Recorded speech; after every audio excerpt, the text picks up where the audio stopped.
आज की हमारी इस वीडियो का टॉपिक है how to conductor holding without NO terminal, यानी कि कंडक्टर को एनओ टर्मिनल के बगैर किस तरह होल्ड करवा सकते हैं। तो दोस्तों ये सवाल इंटरव्यू के हवाले से भी बहुत अहम है। इलेक्ट्रिकल टेक्नीशियन से ये सवाल अक्सर पूछा जाता है ताकि वो ये चेक कर सकें कि इसका कॉन्सेप्ट भी क्लियर है या नहीं। तो इस वीडियो में हम ये सब क्लियर करने वाले हैं।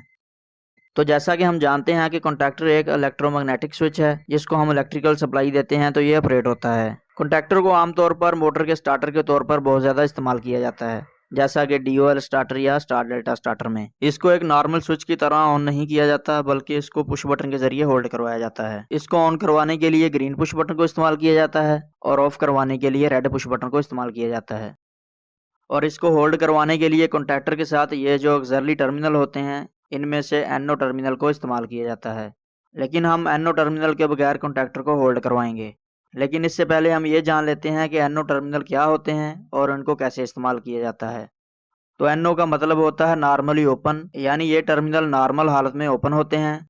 अगर इस टर्मिनल की एक साइड पर हम सप्लाई दें तो ये दूसरी साइड से सप्लाई को पास नहीं करेगा, सप्लाई को गुजरने नहीं देगा जब तक ये क्लोज नहीं हो जाता। तो अब देखते हैं कि एनओ टर्मिनल को कैसे इस्तेमाल किया जाता है। इसके लिए मैंने ये कॉन्टैक्टर का होल्डिंग सर्किट बनाया हुआ है और इसमें ये एनओ टर्मिनल इस्तेमाल किया है। जब हम इस ब्रेकर को ऑन करेंगे तो phase supply of push button के नॉर्मली क्लोज टर्मिनल से गुजरकर ऑन पुश बटन की इस साइड पर और एनओ टर्मिनल की इस साइड पर आकर रुक जाएगी, क्योंकि दोनों ही नॉर्मली ओपन टर्मिनल हैं। तो जब हम ऑन पुश बटन को दबाते हैं तो फेज सप्लाई यहाँ से गुजरकर कॉन्टैक्टर को ऑन करवा देगी, जिससे ये एनओ टर्मिनल क्लोज हो जाएंगे।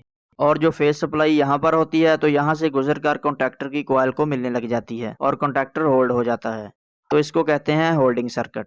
होल्डिंग सर्किट इसलिए बनाया जाता है कि अगर कोई मशीन या मोटर चल रही है तो मेन सप्लाई के ऑफ होने पर या मेन सप्लाई में जिस तरह झरक आती है या किसी भी वजह से अगर इलेक्ट्रिकल सप्लाई कट ऑफ हो जाती है तो सप्लाई के दोबारा ऑन होने पर यह मशीन या मोटर खुद ब खुद ऑन ना हो, बल्कि इसको ऑन करवाना पड़े। तो इसलिए इसका होल्डिंग सर्किट बनाया जाता है। तो अब हम एनओ टर्मिनल के बगैर इसका होल्डिंग सर्किट बनाएंगे।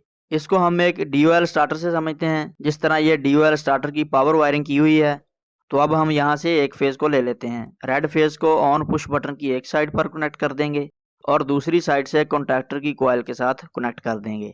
अब कॉन्टैक्टर की आउट से इसी फेज को लेंगे जो हमने कॉन्टैक्टर की इनपुट से लिया होगा, यानी कि रेड फेज को यहाँ से लेंगे और ऑफ पुश बटन की एक साइड पर कनेक्ट कर देंगे और दूसरी साइड से इसको कॉइल टर्मिनल के साथ कनेक्ट कर देंगे।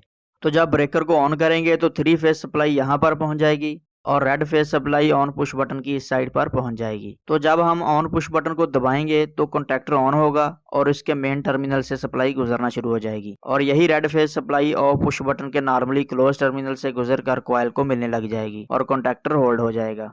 तो इस तरह हम एनओ टर्मिनल के बगैर कॉन्टैक्टर को होल्ड करवा सकते हैं।